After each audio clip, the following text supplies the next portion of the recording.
Right, so in this video, I'm going to be going over with you guys 5 mistakes that I made within my first year of training. And if you're a skinny young man watching this and you're in your first year of training, or if you're at any stage of your training and you feel like you're not making too much progression, you may be making these mistakes, and therefore, once you're aware of these mistakes, you can get ahead of the game. Okay, and just before we get into the video, I just want to briefly introduce myself to you guys so you actually know who I am. So my name is Ryan, and I have undergone a physical and mental transformation over the past 3.5 years, transforming myself from this in 2021 to looking like this in 2024. And I'm on a mission to help skinny young men who struggle with weight gain, struggle to gain muscle in the gym, and struggle to find success in the gym, to help them sculpt their physiques and have a smooth gym journey and make it as efficient as possible, and just help them get to where they want to be. Okay, and in order to make this happen, I have just launched my brand new free school community called Slim to Sculpt Alliance. I'll leave the link to it in the description down below, so whenever you trust me, you can click on it. And it's basically a safe haven for skinny young men who are on the exact same journey, who have the exact same struggles. And I feel so passionate about this because I was once in their shoes. I was once a skinny young man, so I know how it feels to be there, and I want to help change as many skinny young men's lives as possible. And I truly feel passionate about that. And that's not me. Bullshitting. I genuinely feel passionate about it. Right. So yeah, if that's you, if you're a skinny young man and you're struggling in your gym journey, and you want to join a brotherhood and a safe haven of skinny young men, of like-minded people, then click the link and I'll be excited to see you in there. And if you can hear my dog barking, please ignore it because a car. So without further ado, let's get into this video and the 5 mistakes. Well, I obviously made loads more mistakes, but these are the most prominent mistakes I made in my first year of training. So the first mistake that I made was that I focused too much on increasing my strength, and I focused on lifting too heavy too soon and just lifting out of my means. And what I mean by this is that I focused on getting however many repetitions of that weight that I set initially over the things such as prioritizing the technique and isolating the muscle and stimulating the muscle properly and getting the blood in there properly. And obviously, when you start the gym, and as a skinny young man, I wouldn't have necessarily known about those things and how they're so important to muscle growth. But I'm telling you that now, as a relatively experienced gym goer, you've got to make sure that even if you even if you're even if you don't get the reps you wanted, you've just got to make sure that you keep your form and you keep your technique, because you want to be making sure that you're isolating your muscle properly. You want to be making sure that you're giving the muscle the time and attention it needs. You want to be making sure that you're stimulating the muscle properly. And the mistake I was making in here, so for example, if I was doing, for example, incline dumbbell chest press, for example, right? If I was doing that back in the day and I set myself a target to get 8 reps, I would do whatever it takes to get those 8 reps. And what I mean by that is, obviously, you want to be doing whatever it takes to get 8 reps. But what I mean by this is, I was sacrificing form and technique and isolating the muscle properly to get the rep. For example, if I was really, really fatigued at the 7th rep, I just let go of the form. I did not control the rep down, the weight down properly. I just went down and bounced back up, and I completely let everything go. And that is not what you want to do. You're better off failing the rep and not getting the rep up and not getting the weight up than sacrificing the form and pushing the weight up. And another thing this can lead to, if you let go of your technique and you don't isolate your muscle properly and you do whatever it takes in order to get the rep up, and you have incorrect form and all of this stuff, it can lead to you not acknowledging, it can lead to you picking up bad habits over time in your gym journey, which can lead to you hindering your progress in the long term. Because if you stick to these bad habits in the long term, then you can you can hinder your muscle growth in the future and your progression in the future. And this is because, for example, if you pick up a bad habit on performing bench press in an incorrect way, but it feels natural because you've been doing it since you started, then you're going to hinder your progression no matter what, right? So it's so important you actually focus on being able to stimulate the muscle properly and isolate the muscle properly. And obviously, all of these practices, you won't get perfect when you start, right? But it's all about slowly improving over time. So you've got to make sure that you try and get your technique in place as quick as possible and as early as possible, and you're able to stimulate and isolate your muscle as early into your gym journey as possible, and you stop focusing on the strength and getting the repetition up no matter what and sacrificing the form. So the main point I'm trying to get at here is that you need to not sacrifice your form in order to get the numbers you want on the repetitions or the weights, for example. So for example, if you're going for a 1 rep max on the bench, or if you're going for a PR at 3 reps, you don't sacrifice your form. Keep it slow, okay? Make sure your shoulders are retracted. Don't just let go, don't just control it and then bounce it back up, okay? You've got to make sure you keep your form, because otherwise you're not going to grow muscle like that. So from a growing muscle perspective and from a bodybuilding perspective, you want to be able to focus on stimulating and keep stimulating a muscle, performing a technique right, and maintaining form, and not focusing on the weight too much as your main focus, if that makes sense to you. So that's the first mistake I made in my first year of training, that my focus was on increasing my strength and getting the repetitions, and just focused on the numbers. Okay, that's the first mistake. I focused on the numbers too much over the technique and the things that actually mattered in bodybuilding. So that's the first mistake. And mistake number 2 that I made in my first year of training, as this is a little bit of a weird one, because it literally goes completely against what I was talking about in my first one, but I'll explain it in a second, is that I literally did not do any progressive overload. I did not put into place any progressive overload. I didn't take advantage of it. And the second mistake that I made in my first year of training, and this is a little bit weird because it literally goes completely against the first mistake I made, was that I literally did 0 progressive overload with any of my lifts.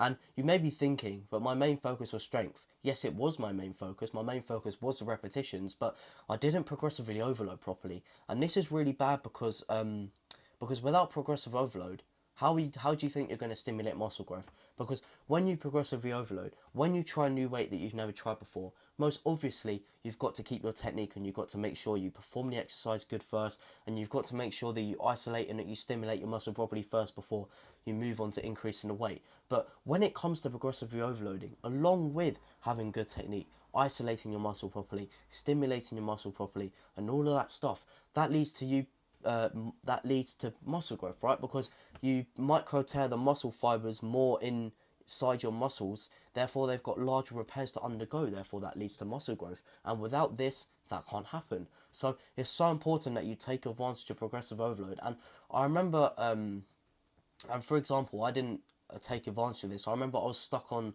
I wasn't stuck on, I was just doing 12 kilo dumbbell shoulder presses for like ages, because I just didn't progressively overload. I was doing like 10 to 12 reps all the time, when I didn't bother progressive overloading. I didn't bother increasing the weight, which is what you need to do. You need to increase the weight, but before you increase the weight, you need to make sure that, as I said earlier, you prioritize performing good technique on the exercise, stimulating the muscle properly, and isolating the muscle properly. But once you've got all of these 3 and all of that stuff under wraps, then you can, progressive overload the weight, increase the weight, and therefore you're going to stimulate as much muscle growth as possible. So it's so important that you actually do progressive overload, and that you put your body through a progressive overload, try a new weight that you've never done before, and obviously stimulating your muscle and isolating your muscle the best you possibly can. And how to actually progressive overload, right? So I've got a little framework for you guys to follow. So there's two different types of exercises you obviously do. So you've got your compound exercises and you have your isolation exercises. Compound exercises are basically exercises that involve more than one muscle group in order to help the repetition go up. So for example, with bench press, you obviously the primary muscle that's being targeted is chest, but in order for the repetition to happen, your triceps come into play and your front delt comes into play. So that's what a compound movement is, when more than one muscle group comes into play in order to help the repetition go up. And in order to progressively overload those compound movements, so for example, a compound exercise is bench press. What you would do is you would do a weight where you get between 6 to 8 reps. So you get 6 to 8 reps. That's not very comfortable. And then when you get comfortable getting between anywhere from 9 to 12 reps even, then you increase the weight to a weight where you would get between 6 to 8 reps again, and then you go again and again and again and again, and then your weight keeps going up and up and up and up, slowly. So that's how to progressively overload on a compound exercise. Now, on an isolation exercise, it's a little bit different, because you've got to go lighter, because obviously an isolation exercise refers to when only one muscle group is targeted. So for example, with dumbbell lateral raises, it's only your side delt being targeted. So and you can't lift as much weight on isolation exercises. It's natural for that to happen. So you've got to go lighter. So for example, with dumbbell lateral raises, I would say getting anywhere between, with any isolation exercise in general, if you get between 12 to 20 reps pretty comfortably, I would say, first of all, make sure you're getting between anywhere between 8 to 15 reps. I know that's a huge rep range, but make sure you're getting anywhere between 8 to 15 reps. And then when you get to the upper echelon of that bracket, so maybe between 13 and 17 reps, for 13 and 16 reps, for example, then you go back down to getting between 8 to 10 reps, and then get to the upper echelon of that bracket, and then you progressively overload again, and it works like that. So for example, what I do with my lateral raises, I'm currently on 10 kilo dumbbells, and I'm getting anywhere between 13 to 15 reps. So I'm overdue to increase the weight soon, but I've got to make sure my technique is good first. So that's how to progressively overload on different exercises, and progressive overload is so important, and that is a mistake number 2 that I made in my first year of training. Now on to mistake number 3 that I made in my first year of training. Basically, skip legs.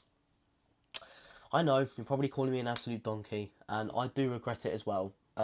So basically, what I was doing with legs, as obviously as any beginner knows, training legs is the most painful, and no one really wants to train legs. When anyone starts the gym, they don't want to start the gym because they want, oh, I want big quads, man. I want good calves. I want good hamstrings.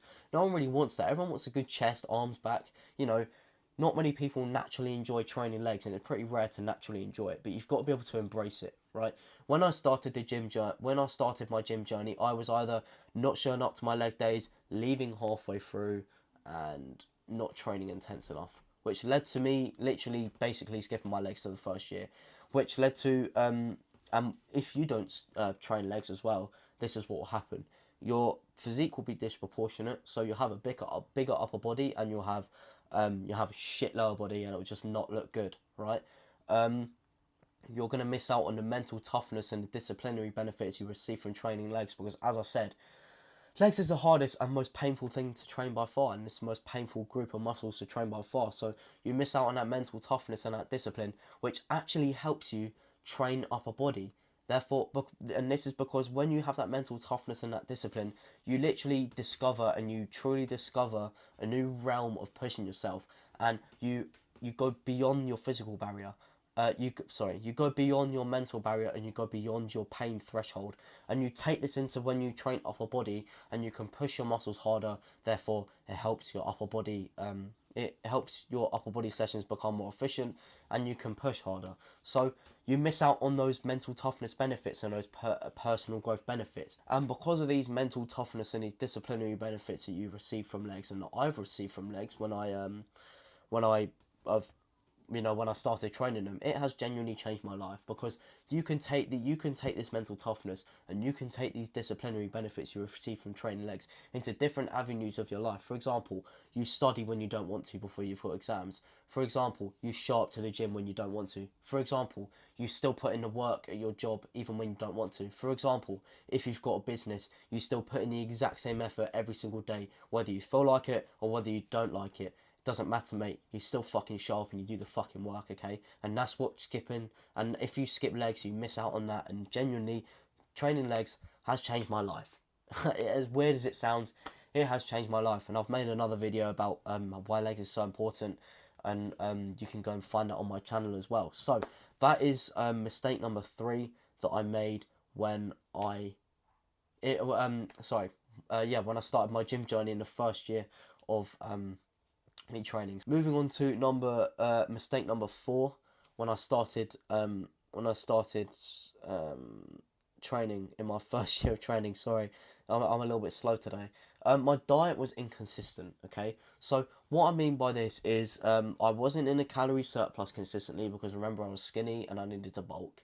So I wasn't in a calorie surplus, and I wasn't eating healthy foods all the time, and I was really inconsistent with my protein. And diet is so important, because you need to feed your muscles, right? It's all good training your muscles in the short term, right? But if you don't back it up, and if you don't feed your muscles what it actually needs to grow, then you're not going to experience as much growth as you really want to, and you're going to hinder your progression.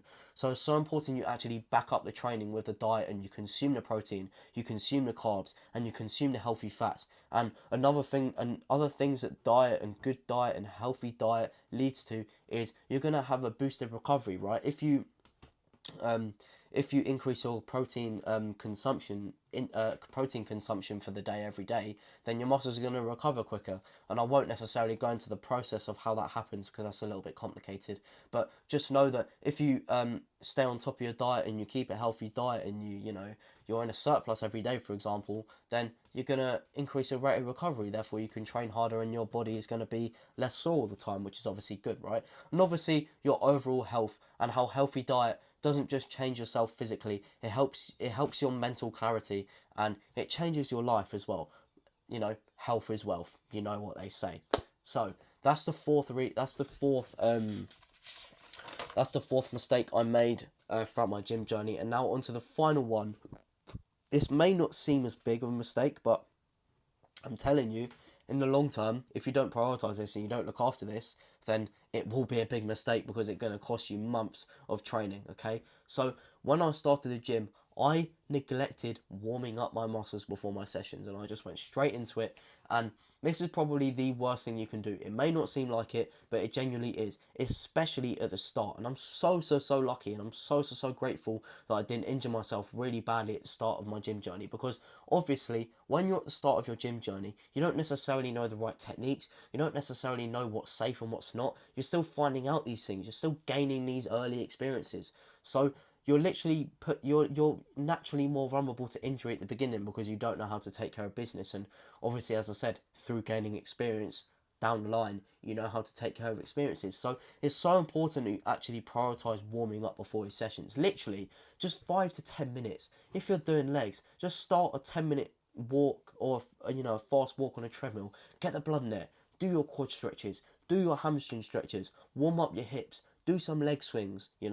Get your legs and get the blood in the muscles. Or if you're training upper body, what I like to do is I like to grab an elastic band in a gym. Your gym will probably have one, and if not, bloody buy one, because it really warms up your shoulders, and you can get injured really easily if you don't warm up your shoulders, and if you don't warm up properly. And if you're going heavy on bench press, for example, and you go straight into your top set, your muscle is going to be cold, it's going to have less blood in there, and the likelihood of you injuring your chest on bench press is going to be a lot higher. So make sure you do warm up sets. For example, if you're working up to a working set of 100 kilos, obviously start with a bar, do a little 10 reps, get a feel of the bench, and then move up to like 60 kilos, do 10 reps, and then 80 kilos, and do like 7-8 reps, and then you're going to have enough blood in your muscles in order to perform the 100 kilo bench press set, right? So making sure you're warming up is so important. It will actually help boost your performance as well, because you have more blood in there, therefore you're going to have better mind muscle connection, and you're going to be able to fatigue your muscle quicker, and you're going to be able to take your muscle to failure quicker, which is going to lead to muscular hypertrophy in a more efficient way. So warming up can actually help you boost your performance in the gym. So it's so important that 5 to 10 to 15 to 20 minutes before your session you spend warming up. Okay, and I know it's 20 minutes throughout your day, but it could save you a couple of months of being injured and not training. So that is the fifth and final predominant mistake I made in my first year of training. Now that is the end of this video. I hope you guys have enjoyed this video, and if you've made it to the end, I really hope I've taught you something. And if you are picking up on any mistakes that you've made in your gym journey, put them down in the comment section. I'd love to hear them, and we can all help each other, and we can all learn from each other if anyone drops any comments. But if anyone doesn't, then don't worry, just take what you've got from this video, okay? So if you've enjoyed this video and truly learned something, as I've said, then I'd really appreciate it if you drop a like, a comment any mistakes you made in your gym journey, so you can help people so they won't make that mistake in the future. And most importantly, consider a subscription, okay? Consider a subscription where the algorithm can help me recommend me to you more, so you can learn more from me. And as I said about my free school community, if you trust me enough, and if you want to join a like-minded brotherhood of skinny young men who are on the exact same journey as you, the link is there, my friend. I'll see you inside. Whoop!